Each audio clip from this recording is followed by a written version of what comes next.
నమస్కారం N99 news కి స్వాగతం. హెడ్లైన్స్ చూద్దాం.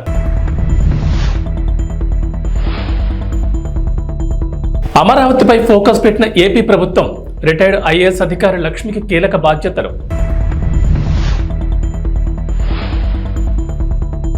తెలంగాణ సీఎం సంచలన వ్యాఖ్యలు, బీఆర్ఎస్ మనుగడ కష్టమంటున్న రేవంత్.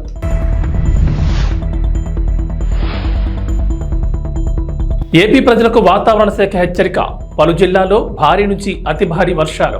ఆంధ్రప్రదేశ్ ప్రభుత్వం అమరావతిపై ఫోకస్ పెట్టింది. రాజధాని ప్రాంతాల్లో నిర్మాణాలను మళ్లీ మొదలుపెట్టే దిశగా అడుగులు వేస్తోంది. ఈ మేరకు సిఆర్డీఏకు కొత్త కమిషనర్ను నియమించింది. తాజాగా అమరావతికి సంబంధించి మరో కీలక నిర్ణయం తీసుకున్నారు. అమరావతి డెవలప్మెంట్ కార్పొరేషన్ చైర్పర్సన్ ఎండీగా రిటైర్డ్ ఐఏఎస్ లక్ష్మీ పార్థసారథిని నియమించింది ప్రభుత్వం. ఈ మేరకు పురపాలక శాఖ ప్రత్యేక ప్రధాన కార్యదర్శి అనిల్ కుమార్ సింఘాల్ గురువారం ఉత్తర్వులు జారీ చేశారు. లక్ష్మీ పార్థసారథి 2014-2019 మధ్యకాలంలో టీడీపీ ప్రభుత్వ హయాంలో ఏడీసీ సీఎండీగా వ్యవహరించారు. రాజధాని మాస్టర్ ప్లాన్ సహా అమరావతి అభివృద్ధిపై ఆమెకు అవగాహన ఉండడంతో ఆమెను అమరావతి డెవలప్మెంట్ కార్పొరేషన్ చైర్పర్సన్ ఎండీగా నియమించారు. అమరావతి నిర్మాణంలో లక్ష్మీ పార్థసారథి సేవలను వినియోగించుకునే దిశగా ఈ నిర్ణయం తీసుకుంది ప్రభుత్వం. ఇప్పటికే ముఖ్యమంత్రి చంద్రబాబు రాజధాని ప్రాంతాల్లో నిర్మాణాలను పరిశీలించి అధికారులకు పలు సూచనలు చేసిన సంగతి తెలిసిందే. గురువారం ఢిల్లీలోని తన నివాసంలో మీడియాతో చిట్చాట్లో ముఖ్యమంత్రి రేవంత్ రెడ్డి మాట్లాడారు. ఏపీ ఎన్నికల్లో టీడీపీ విజయం, జగన్ ఓటమి, చంద్రబాబు నాయుడు పోరాటం, మాజీ సీఎం కేసీఆర్ పార్టీ, బీఆర్ఎస్ మనుగడ సహా అనేక అంశాలపై ఆయన స్పందించారు. కేసీఆర్ రాజకీయంగా నిలదొక్కుకోవడం కష్టమని, ఆయన హరీష్ రావు ట్రాప్లో పడ్డారని ఆరోపించారు. కేసీఆర్ లేకుంటే తన సొంత లైన్ తీసుకోవచ్చని హరీష్ ఎదురు చూస్తున్నారని సీఎం వ్యాఖ్యానించారు. 2019 ఎన్నికల్లో టీడీపీకి 23 సీట్లు వచ్చినా చంద్రబాబు నాయుడు కోర్ రాజకీయాలను వదలకుండా పోరాడారని, అందుకే ఆయన మళ్లీ గెలిచి సీఎం అయ్యారని గుర్తు చేశారు. చంద్రబాబు నాయుడుతో పోల్చుకుంటే జగన్ ఎంత, అయినా ఆయన ప్రతిపక్ష నేతగా పనిచేశారని అన్నారు. వైఎస్ఆర్ కాంగ్రెస్ పార్టీ నేతలు తిట్లు చేసే వ్యాఖ్యలను తట్టుకుని పోరాటం చేశారు. కానీ ఏనాడు చంద్రబాబు కోర్ ఏరియాను వదిలిపెట్టలేదని పేర్కొన్నారు. కానీ ఇక్కడ కేసీఆర్ మాత్రం ఆ పని చేయడం లేదని, హరీష్ రావు ఆ పని చేయించడం లేదన్నారు. కేసీఆర్ హేతుబద్ధంగా ప్రవర్తిస్తేనే బీఆర్ఎస్ మనుగడ సాధించగలదని, పార్టీ బదిలితే కేసీఆర్, తర్వాత కేటీఆర్, కవిత ఉంటారన్నారు. అందుకే బీఆర్ఎస్ అంతం కావాలని కోరుకున్న వారిలో మొదటి చివరి వ్యక్తి హరీష్ రావుని ఆరోపించారు. ఈటల రాజేందర్, నరేంద్ర, విజయశాంతులను హరీష్ రావు గెంటించారని సంచలన వ్యాఖ్యలు చేశారు. తిరుమల నుంచే ప్రక్షాళన మొదలుపెట్టింది చంద్రబాబు సర్కార్. కొత్త ఈవో నియమించింది ప్రభుత్వం. కొండపై మార్పులు చేర్పులు చేస్తోంది. తాజాగా తిరుమలకు సంబంధించి మరో కీలక నిర్ణయం తీసుకుంది ప్రభుత్వం. టీటీడీలో విజిలెన్స్ విచారణ మొదలుపెట్టింది. పలు విభాగాల్లో రాష్ట్ర స్థాయి విజిలెన్స్ అధికారులు వివరాలు సేకరించే పనిలో ఉన్నారు. విజిలెన్స్ అధికారులు ప్రధానంగా 5 అంశాలపై ఆరా తీస్తున్నారు. ప్రధానంగా టీటీడీ ఆర్జిత సేవ, వీఐపీ బ్రేక్ దర్శన టికెట్ల కేటాయింపు, టీటీడీ టెండర్లు, శ్రీవాణి సేవా టికెట్ల ద్వారా వచ్చిన నిధులు వినియోగం, గదుల పనులు, గెస్ట్ హౌస్ల కేటాయింపుపై ఫోకస్ పెట్టారు. గత ప్రభుత్వ హయాంలో వీఐపీపై దర్శనాల కోటాపైన తీవ్రస్థాయిలో విమర్శలు వచ్చాయి. కొంతమంది మంత్రులు, ఎమ్మెల్యేలు వీఐపీ టికెట్లను ఇష్టారీతిగా తీసుకున్నారనే ఆరోపణలు ఉన్నాయి. గతంలో ఎమ్మెల్యేలకు రోజుకు ఒక లేఖను అనుమతించి 6గురికి దర్శన టికెట్లు జారీ చేసేవారు. అదే ఎమ్మెల్యే స్వయంగా వస్తే మాత్రం 10 వరకు టికెట్లు ఇచ్చేవారు. కానీ గత ప్రభుత్వ హయాంలో ఒక్కో లేఖపై ఏకంగా 10 టికెట్లు ఇచ్చారనే ఆరోపణలు ఉన్నాయి. అదే మంత్రులకైతే గతంలో 10 నుంచి 15 దర్శన టికెట్లు ఇస్తే గత 5 ఏళ్లలో అడిగినన్ని ఇచ్చారనే విమర్శలు వచ్చాయి. అదే టీటీడీ పాలక మండలి సభ్యులకు రోజుకు 35 టికెట్లు కేటాయించేవారు. గత ప్రభుత్వ హయాంలో సభ్యులకు పరిమితి లేకుండా ఇచ్చారని ఆరోపణలు వచ్చాయి. రామోజీరావు జీవితం నిరంతరం ప్రవాహమని, ఆయన జీవితం గురించి అందరూ తెలుసుకోవాలని ఆంధ్రప్రదేశ్ ఉప ముఖ్యమంత్రి, జనసేన పార్టీ అధ్యక్షుడు కొణిదెల పవన్ కళ్యాణ్ అన్నారు. తాను చూసిన రామోజీరావులో చాలా ప్రత్యేకతలున్నాయని చెప్పారు. రామోజీరావు ప్రజల పక్షపాతి, ఎన్ని ఇబ్బందులు పెట్టినా జర్నలిస్టు విలువలను కాపాడారని పవన్ కళ్యాణ్ కొనియాడారు. గురువారం విజయవాడలో ఏపీ ప్రభుత్వం అధికారికంగా నిర్వహించిన రామోజీరావు సంస్మరణ సభలో పవన్ కళ్యాణ్ ప్రసంగించారు. విజయవాడ శివారు కానూరులోని అనుమోలు గార్డెన్స్లో ఏర్పాటు చేసిన ఈ సంస్మరణ సభకు ముఖ్యమంత్రి చంద్రబాబు నాయుడు, ఆయన సతీమణి భువనేశ్వరి హాజరయ్యారు. రాజమౌళి, అశ్వినీదత్, శ్యాంప్రసాద్ రెడ్డి, రాఘవేంద్రరావు, కీరవాణి, మురళీమోహన్, సురేష్ బాబు, జయసుధ, బోయపాటి శ్రీనివాస్ తదితర సినీ ప్రముఖులు, పలువురు పాత్రికేయులు, రాజకీయ ప్రముఖులు ఈ కార్యక్రమానికి హాజరయ్యారు. రామోజీ గ్రూప్ సంస్థల చైర్మన్, పద్మవిభూషణ్ అవార్డు గ్రహీత రామోజీరావుకు నివాళులర్పించారు. ఛత్తీస్గఢ్ నుంచి విద్యుత్ కొనుగోలు ఒప్పందంలో అక్రమాలు జరిగాయన్న ఆరోపణలపై తెలంగాణ సర్కార్ విచారణకు జస్టిస్ ఎన్ నరసింహారెడ్డి కమిషన్ ఏర్పాటు చేసిన విషయం తెలిసిందే. ఈ కమిషన్ విచారణ కొనసాగుతుండగా మాజీ ముఖ్యమంత్రి, బీఆర్ఎస్ అధినేత కె చంద్రశేఖరరావుకు నోటీసులు జారీ చేసింది. విచారణకు మాజీ సీఎం గడువు కోరగా అందుకు కమిషన్ అంగీకరించింది. అయితే జస్టిస్ నరసింహారెడ్డి కమిషన్కు వ్యతిరేకంగా మాజీ సీఎం కేసీఆర్ హైకోర్టులో పిటిషన్ దాఖలు చేశారు. తాజాగా ఈ పిటిషన్ విచారణకు హైకోర్టు అంగీకరించింది. రిజిస్ట్రీ అభ్యంతరాలను తోసిపుచ్చిన ప్రధాన న్యాయమూర్తి justice Alok Aradhe, justice J Anil కుమార్ల ధర్మాసనం నంబర్ కేటాయించాలని ఆదేశాలు జారీ చేసింది. ఈ పిటిషన్పై శుక్రవారం విచారణ చేపడతామని స్పష్టం చేసింది. కేసీఆర్ తరపున వాదనలు వినిపించిన సీనియర్ లాయర్ ఆదిత్య సోంధి రాజకీయ కక్ష సాధింపు చర్యల్లో భాగంగానే కమిషన్ ఏర్పాటు చేశారని అన్నారు. ఈ సందర్భంగా ధర్మాసనం స్పందిస్తూ విచారణ చేపడితే ఏమవుతుందని ప్రశ్నించింది.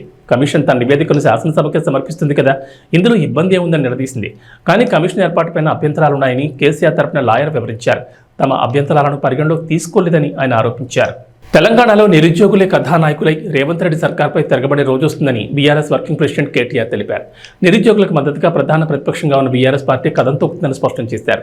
గ్రూప్స్కు ప్రిపేర్ అవుతున్న నిరుద్యోగ అభ్యర్థులు హైదరాబాద్లోని కేటీఆర్ నివాసానికి వెళ్లి ఆయన కలిశారు.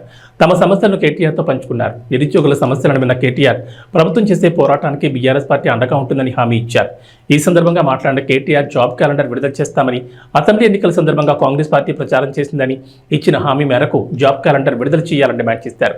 కాంగ్రెస్ ప్రభుత్వం ఎన్నో హామీలు ఇచ్చినా ఒక్కదాన్ని కూడా అమలు చేయడం లేదని నిరుద్యోగులు చెప్పినట్లు కేసీఆర్ పేర్కొన్నారు. జాబ్ క్యాలెండర్ విడుదల చేస్తామని కాంగ్రెస్ పార్టీ ప్రచారం చేసిందని, కాంగ్రెస్ ఇచ్చిన హామీలు నేటిముట్లయ్యాయని మండిపడ్డారు. గ్రూప్ 2లో 2000 ఉద్యోగాలు పెంచుతామని రేవంత్ రెడ్డి హామీ ఇచ్చినట్లు గుర్తు చేసిన కేటీఆర్ ఇంతవరకు ఒక్క ఉద్యోగం కూడా పెంచలేదని దుయ్యబట్టారు. మెగా డిఎస్సీ అని చెప్పి దగా డిఎస్సీ చేశారన్నారు. గ్రూప్ 1 ఉద్యోగాల భర్తీ ప్రక్రియలో భాగంగా మెయిన్స్ పరీక్షకు 1:100 నిష్పత్తిలో అభ్యర్థులను ఎంపిక చేయాలని విపక్షంలో ఉన్నప్పుడు భట్టి విక్రమార్క డిమాండ్ చేశారని గుర్తు చేసిన కేటీఆర్ ఆనాడు ఆయన డిమాండ్ చేసిన మాటను ఇప్పుడు నిలుపుకోవాలన్నారు.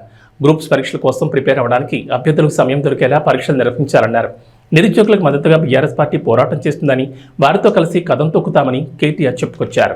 సీజనల్ వ్యాధులను దృష్టిలో పెట్టుకుని గజ్వేల్ ప్రజ్ఞాపూర్ మున్సిపాలిటీ పరిధిలో 18వ వార్డులో భారత్నగర్ కాలనీలో డ్రై డే కార్యక్రమంలో భాగంగా వ్యక్తిగత శుభ్రతతో పాటు పరిసరాల పరిశుభ్రతపై దోమల వల్ల వచ్చే వ్యాధుల పట్ల అవగాహన కల్పించైంది.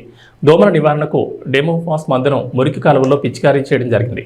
ఈ కార్యక్రమంలో Gajwel Pragnapur municipal chairman NC Rajamani Gupta పాల్గొని మాట్లాడుతూ ప్రతిరోజు అన్నం తినే ముందు చేతులను శుభ్రంగా కడుక్కోవాలని, మనం ఏ వస్తువునైనా ముట్టుకుని వచ్చిన తర్వాత చేతులను శుభ్రంగా కడుక్కోవాలని, ప్రతి ఒక్కరూ వ్యక్తిగత పరిశుభ్రతను పాటించాలని, ఇంటిని ఎంత శుభ్రంగా ఉంచుకుంటామో ఇంటి పరిసరాలను కూడా అంతే శుభ్రంగా ఉంచుకోవాలని, మురుగునీటి గుంటలు లేకుండా జాగ్రత్తలు తీసుకోవాలని, దోమల వలన malaria, dengue, chikungunya, filaria, malaria అనేక రకమైన సీజనల్ వ్యాధులు ప్రాణహాని సంభవిస్తాయని, తగిన జాగ్రత్తలు తీసుకుని దోమను తరిమొట్టడానికి ఓడోమాస్ గుడ్ నైట్ దోమతెరలు వాడుకోవాలని, ఇంటి సమీపంలో కొబ్బరి చిప్పలు, టైర్లు, ఎయిర్ కూలర్స్లోని నీళ్లు ఎప్పటికప్పుడు శుభ్రం చేసుకోవాలని, జ్వరం, దద్దుర్లు, వాంతులు, విరేచనాలు, డీహైడ్రేషన్, కాళ్ళు చేతులు లాగడం, బగతగా చెమటలు పట్టడం లాంటివి వస్తే వెంటనే గుర్తించి డాక్టర్లను సంప్రదించాలని సూచించారు.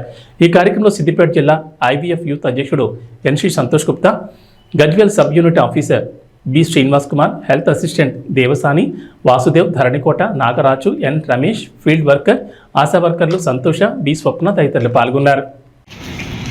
ప్రజ్ఞాపూర్ మున్సిపాలిటీ ప్రజలందరికీ నమస్కారం. ప్రస్తుతము వర్షాకాలం ఉంది కాబట్టి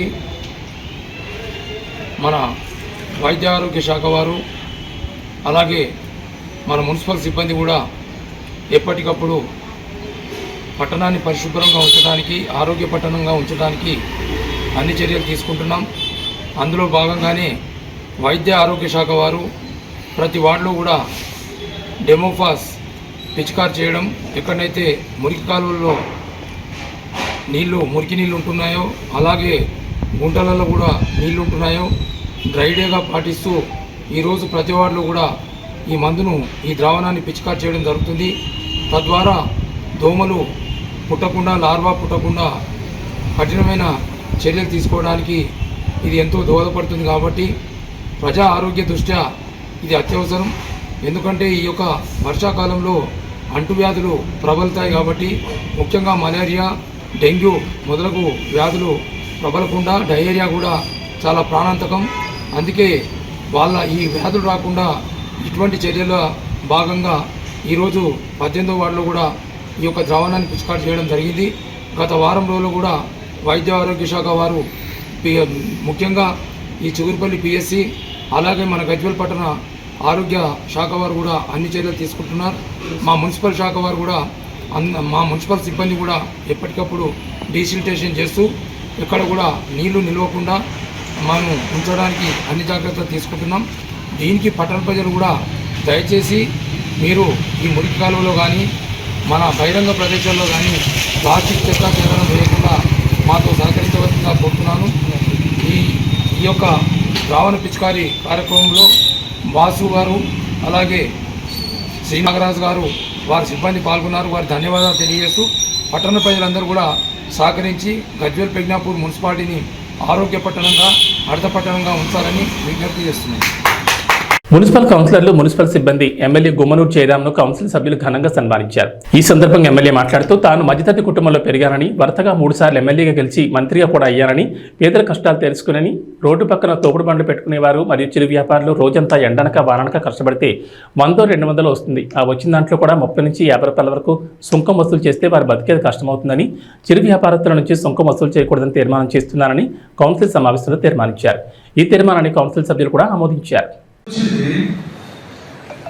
మన మున్సిపాలిటీకి సంబంధించిన ఏదైనా ఇప్పుడు నోట్బుక్ మనకు కూడా ఏమైనా వచ్చిందా?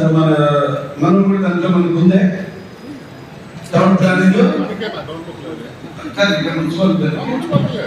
సరే. అక్కడ దాదాపుగా జాకెట్ లెక్క దాదాపు ఒక్కొక్క పర్సన్ కి 50 సెంట్లు 100 సెంట్లు అనేటివి వారు సొంత జాకెట్ లెక్క పంచుకోవడం జరిగింది. నా దృష్టికి వచ్చింది. ఖచ్చితంగా మీరందరూ అది ఎవరిని మీరు కన్సల్ట్ చేపిస్తారా? ఆడియో కన్సల్ట్ తీసుకొని ఎక్కడెక్కడ ఏదో బినామీలు ఎవరున్నారో మొత్తం అంతా తీసేసి నిరుపేదలు ఎవరున్నారో 1.5 సెంటు ప్రకారం ప్రతి నిరుపేదకి అదే మార్గంగా చేయాలని చెప్పేసి నేను అవన్నీ కూడా ఖాళీ చేయించి ఎవరైనా ముందుకు వస్తే వాళ్ళకి ఏదైనా పట్టాలి. ఇప్పుడు వచ్చారా?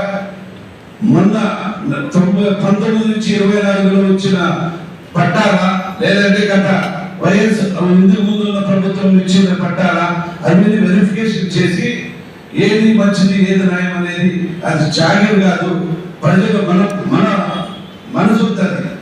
కాబట్టి నిరుపేదలు ఎవరైనా ఉంటే వాళ్ళకి ఒక్కొక్కరికి ఒక 1.5 సెంటుగా మనము ఇవ్వాలని చెప్పేసి నేను కోరుకుంటున్నాను.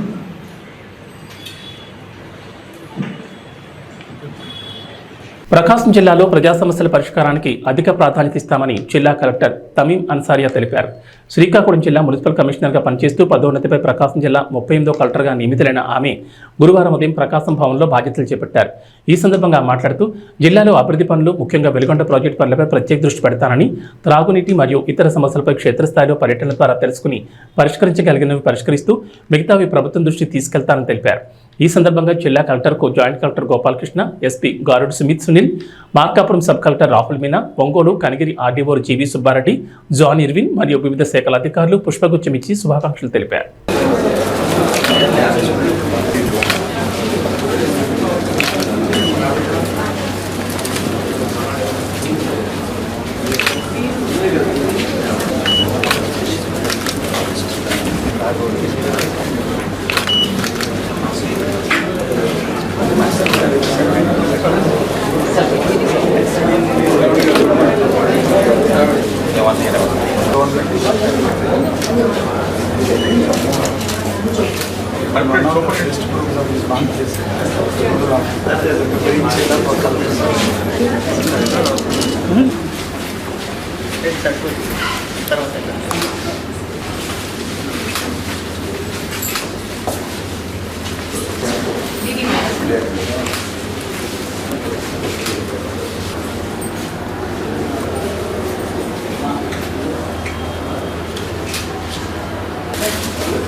12 years సంస్థ. Doctor Sheikh Shaji is vice president. అందరికీ నమస్కారాలు. ఈరోజు నేను ప్రకాశం డిస్ట్రిక్ట్ కలెక్టర్గా బాధ్యతలు తీసుకోవడం జరిగింది. మొదటిగా జిల్లాలో పబ్లిక్ గ్రీవెన్స్ రిడ్రెసల్ సిస్టమ్ మీద ఎక్కువ ఫోకస్ పెడతాము. వచ్చే ప్రతి ఒక్క కంప్లైంట్స్, ప్రాబ్లమ్స్, దెన్ గ్రీవెన్స్ ఏదైనా దాన్ని సీరియస్గా తీసుకుని టైమ్లీ దెన్ క్వాలిటీ డిస్పోజల్ మీద ఫోకస్ పెడతాము. రెండోది, జిల్లాలో జరుగుతున్న జిల్లా అభివృద్ధి పనులు, స్పెసిఫిక్గా Veligonda project periodic review mechanism, monitoring mechanism ద్వారా వేగవంతం చేసి పూర్తి చేయడానికి ప్రత్యేక దృష్టి పెడతామని చెప్తున్నాను. అదేవిధంగా జిల్లా స్పెసిఫిక్ ప్రాబ్లమ్స్ ఏదైనా, స్పెసిఫిక్గా ఇక్కడ డ్రింకింగ్ వాటర్ ప్రాబ్లమ్స్ ఉంది అని విన్నాను. ఇది తప్ప ఇంకా ఏమేమి ఇష్యూస్ ఉన్నాయి దాన్ని తెలుసుకోవడానికి ఎక్కువగా ఫీల్డ్ విజిట్, ఫీల్డ్ ఇన్స్పెక్షన్ ద్వారా పూర్తి అవగాహన తీసుకుని దానికి కూడా ఒక పర్మనెంట్ సొల్యూషన్ వచ్చే విధంగా జిల్లా స్థాయిలో ఏ ప్రాబ్లమ్స్ మనము సాల్వ్ చేయగలుగుతామో దాన్ని జిల్లా స్థాయిలో మిగతా వాటిని ప్రభుత్వం దృష్టికి తీసుకొచ్చి పర్మనెంట్ సొల్యూషన్ ఇవ్వడానికి మనం అన్ని చర్యలు తీసుకుంటాము. అదేవిధంగా జిల్లాలో sanitation, health, education, skill development, women empowerment మీద ఫోకస్ పెట్టి జిల్లాలో హ్యూమన్ డెవలప్మెంట్ ఇండెక్స్ని పెంచి ప్రభుత్వం ద్వారా అమలు చేస్తున్న అన్ని పథకాల్ని మన జిల్లాలో ట్రాన్స్పరెంట్గా, ఎఫిషియెంట్గా ఇంప్లిమెంట్ చేసి మన జిల్లాని మన స్టేట్లోనే మొదటి స్థాయిలో నిలబడడానికి అన్ని రకాల ప్రయత్నం చేయడం జరుగుతుంది. దానికి మీ అందరి జిల్లా ప్రజలందరూ, ప్రజా ప్రతినిధులు, ఎన్జిఓస్, సివిల్ సొసైటీ, మీడియా మిత్రులు మీ అందరూ సపోర్ట్ మరియు కోఆపరేషన్ ఉంటుంది అని ఆశిస్తూ, అదేవిధంగా ప్రజలు కూడా, మన ప్రకాశం డిస్ట్రిక్ట్ ప్రజలకు వారికి ఏదైనా సమస్యమైనా జిల్లా అభివృద్ధిలో వారి యొక్క సలహాలు, సూచనలు ఏదైనా ఎప్పుడైనా నాకు డైరెక్ట్గా కాంటాక్ట్ చేసి ఫోన్ ద్వారా, మెసేజెస్ ద్వారా, WhatsApp, email, then social media ద్వారా డైరెక్ట్గా నాకు కాల్ చేసి తెలియచేయవచ్చు. ప్రజల కోసం ఎప్పుడు కూడా 24/7 అందుబాటులో ఉంటామని ఈ సందర్భంగా తెలియజేస్తూ సెలవు తీసుకుంటున్నాను. పాన్ ఇండియా స్టార్ ప్రభాస్ నటించిన కల్కి 2898 ఏడి చిత్రం ఆడియన్స్ ను విపరీతంగా ఆకట్టుకుంటోంది. ముఖ్యంగా సినిమా క్లైమాక్స్ లో ప్రభాస్ కి ఇచ్చిన ఎలివేషన్ అయితే వేర్ లెవెల్లో ఉంది. ఇక విజువల్స్ ఊహించని అతిథి పాత్రలతో సినిమాను మలిచిన తీరుకి ఆడియన్స్ ఫిదా అయిపోతున్నారు. అయితే సినిమాలో కనిపించిన ప్రతి పాత్రలో ఎవరు నటించారనేది ఆడియన్స్ తెలుసు. కానీ శ్రీకృష్ణుడి పాత్రలో నటించింది ఎవరా అని సోషల్ మీడియాలో తెగ వెతుకుతున్నారు నెటిజన్లు. ఎందుకంటే సినిమాలో కురుక్షేత్రం బ్యాక్ డ్రాప్ లో సాగే సన్నివేశాల్లో కృష్ణుడి ముఖాన్ని చూపించలేదు. దీంతో ఈ క్యారెక్టర్ చేసింది ఎవరు అనేది ఆడియన్స్కి తెలియలేదు. అయితే తాజాగా ఈ పాత్ర చేసింది ఎవరు అనే దానిపై క్లారిటీ వచ్చింది. కల్కిలో కృష్ణుడి పాత్రను ప్లే చేసింది దాని అంటూ తమిళ నటుడు కృష్ణకుమార్ సోషల్ మీడియాలో పోస్ట్ చేశారు. ఇంత గొప్ప క్యారెక్టర్ తనకి రావడం చాలా సంతోషాన్ని ఇచ్చిందన్నారు. ఇక చాలా మంది సెలబ్రిటీలు ఈ పాత్రపై ఇచ్చిన ప్రశంసలను కూడా పోస్ట్ చేశారు. పేరుకి తమిళ నటుడైన కృష్ణకుమార్ తెలుగు ప్రేక్షకులకు పరిచయమే. హీరో సూర్య బ్లాక్ బస్టర్ సినిమా సురారే పొట్రు తెలుగులో ఆకాశమే హంగి హద్దురా పేరుతో 70 ఇక్కడ కూడా హిట్ అయింది. ఇందులో సూర్యకి స్నేహితుడిగా నటించారు కృష్ణకుమార్. అలానే ధనుష్ మారంలోనూ కీలక పాత్ర పోషించారు. మొత్తానికి ఫేస్ చూపించకపోయినా తన బాడీ లాంగ్వేజ్తో శ్రీకృష్ణుడి పాత్రలో అద్భుతంగా నటించారు కృష్ణకుమార్. ఇక ఈ చిత్రంలో కెమియోలకి సూపర్ రెస్పాన్స్ వస్తోంది. అర్జునుడి పాత్రలో విజయ్ దేవరకొండ ఆకట్టుకున్నారు. అలానే దుల్కర్ సల్మాన్, రాజమౌళి, ఆర్జీవి, ఫరియా, అనుదీప్ ఇలా చాలా మంది ఇందులో అతిథి పాత్రలో కనిపించడం విశేషం. వీళ్ళంతా ఎక్కువసేపు స్క్రీన్ మీద కనిపించకపోయినా వీళ్ళు వచ్చినప్పుడు థియేటర్లో గట్టిగానే విజిల్స్ పడ్డాయి. ఇక సినిమాపై సినీ ప్రముఖులు కూడా ప్రశంసలు కురిపిస్తున్నారు. ఇప్పటికే డైరెక్టర్ రాజమౌళి సహా పలువురు ఈ చిత్రాన్ని మెచ్చుకున్నారు. అలాగే మెగాస్టార్ చిరంజీవి కూడా సినిమాపై స్పెషల్ పోస్ట్ పెట్టారు. మైథాలజీని సైన్స్ ఫిక్షన్కి ముడిపెడుతూ చిత్రాన్ని అద్భుతంగా మలిచారని చిరు అన్నారు. వైజయంతి మూవీస్తో పాటు డైరెక్టర్ నాగ్ అశ్విన్, కాస్టింగ్ అందరికీ శుభాకాంక్షలు తెలియజేశారు. T20 వరల్డ్ కప్ 2024లో భారత్ ఫైనల్కు చేరింది. సెమీఫైనల్లో డిపెండింగ్ ఛాంపియన్ ఇంగ్లాండ్ను మట్టి కరిపించింది. వర్షం ఆటంకం కలిగించిన ఈ మ్యాచ్లో టాస్ ఓడి ముందు బ్యాటింగ్ చేసిన భారత్ రోహిత్ శర్మ 39 బంతుల్లో 57, సూర్యకుమార్ యాదవ్ 36 బంతుల్లో 47తో రాణించడంతో 20 ఓవర్లలో 7 వికెట్ల నష్టానికి 171 పరుగులు చేసింది. బ్యాటర్లకు సవాల్ విసిరిన గయానా పిచ్ మీద ఓ 6 బాది ఊపు మీద కనిపించిన కోహ్లీ కాసేపటికి అవుట్ కాగా పంత్ కూడా తక్కువ స్కోర్కే వెందిరిగాడు. అయినా captain Rohit Sharma class innings ఆడడం, సూర్య సత్తా చాటడంతో భారత్ మెరుగైన స్కోర్ సాధించింది. హార్దిక్ పాండ్యా 13 బంతుల్లో 23, రవీంద్ర జడేజా 9 బంతుల్లో 17, అక్షర్ పటేల్ 6 బంతుల్లో 10, ఆఖర్లో ఓ చేయి వేశారు. కఠినమైన పిచ్ మీద ఇంగ్లాండ్ బ్యాటర్లు తేలిపోయారు. అక్షర్ పటేల్, కుల్దీప్ యాదవ్ చెరో 3 వికెట్లు తీయగా బుమ్రా 2 వికెట్లు పడగొట్టాడు. దీంతో ఇంగ్లాండ్ 16.4 ఓవర్లలో 103 పరుగులకే ఆల్అౌట్ అయింది. బట్లర్ 15 బంతుల్లో 23, హ్యారీ బ్రూక్ 19 బంతుల్లో 25, లివింగ్స్టోన్ 11, ఆర్చర్ 21 మాత్రమే ఇంగ్లాండ్ జట్టులో 2 అంకెల స్కోర్ దాటారు. మిగతా బ్యాటర్లంతా చేతులు చేసిన పిచ్ మీద తన క్లాస్ను, స్కిల్ను ఉపయోగించిన రోహిత్ శర్మ అలవోకగా షాట్లు బాదాడు. 2022 సెమీఫైనల్లో ఇంగ్లాండ్ చేతిలో ఓటమికి ప్రతీకారం తీర్చుకున్నాడు. బహుశా ఈ విషయమే గుర్తొచ్చిందేమో. మ్యాచ్ గెలిచిన తర్వాత కెప్టెన్ భావోద్వేగానికి లోనయ్యాడు. డ్రెస్సింగ్ రూమ్ బయట కూర్చోలో కూర్చున్న రోహిత్ శర్మ మిగతా భారత ఆటగాళ్లంతా డ్రెస్సింగ్ రూమ్లోకి వెళ్తుండగా కోహ్లీ తన దగ్గరకు రాగానే భావోద్వేగాన్ని ఆపుకోలేకపోయాడు. ముంజేతిలో ముఖాన్ని దాచుకుని కనిపించాడు. ఇక ఫైనల్లోనూ సౌత్ ఆఫ్రికాపై టీమిండియా గెలిస్తే ఐసీసీ ట్రోఫీ సాధించడం కోసం ఎంతో కాలంగా ఎదురుచూస్తున్న రోహిత్ నిరీక్షణకు తెరపడుతుంది. అప్పుడు రోహిత్ ఒక్కడికి అళ్లలోనే కాదు, కోట్లాది మంది భారతీయుల కళ్ళు కూడా సంతోషంతో చెమ్మగిలుతాయి అనడంలో ఎలాంటి సందేహం లేదు. ఇక వాతావరణ విషయానికి వస్తే ఏపీలో అతి భారీ వర్షాలు కురుస్తాయంటోంది వాతావరణ శాఖ. తూర్పు మధ్య బంగాళాఖాతంలో ఉపరితల ఆవర్తనం ఏర్పడింది. అలాగే రుతుపవనాలు కూడా రాష్ట్రమంతటా విస్తరించాయి. దీంతో వర్షాలు ఊపందుకున్నాయి. ఇవాళ అల్లూరు సీతారామరాజు జిల్లా, తూర్పుగోదావరి జిల్లా, కాకినాడ జిల్లా, ఏలూరు జిల్లాలో అతి భారీ వర్షాలు, అనకాపల్లి జిల్లా, డాక్టర్ బిఆర్ అంబేద్కర్ కోనసీమ జిల్లా, కృష్ణా జిల్లా, ఎన్టీఆర్ జిల్లా, పార్వతీపురం మన్యం జిల్లా, శ్రీకాకుళం జిల్లా, పశ్చిమ గోదావరి జిల్లాలో భారీ వర్షాలు పడతాయని ఐఎండీ అంచనా వేస్తోంది. శ్రీకాకుళం, విజయనగరం, పార్వతీపురం మన్యం, అల్లూరు సీతారామరాజు, విశాఖపట్నం, అనకాపల్లి, కాకినాడ, డాక్టర్ బిఆర్ అంబేద్కర్ కోనసీమ, తూర్పుగోదావరి, పశ్చిమ గోదావరి, ఏలూరు, కృష్ణా, ఎన్టీఆర్, గుంటూరు జిల్లాలో అక్కడక్కడ పిడుగులతో పాటు తేలికపాటి నుంచి ఓ మోస్తరు వర్షాలు కురిసే అవకాశం ఉందంటుంది వాతావరణ శాఖ. ఏవీ బులెటిన్ విశేషాలు. నమస్కారం.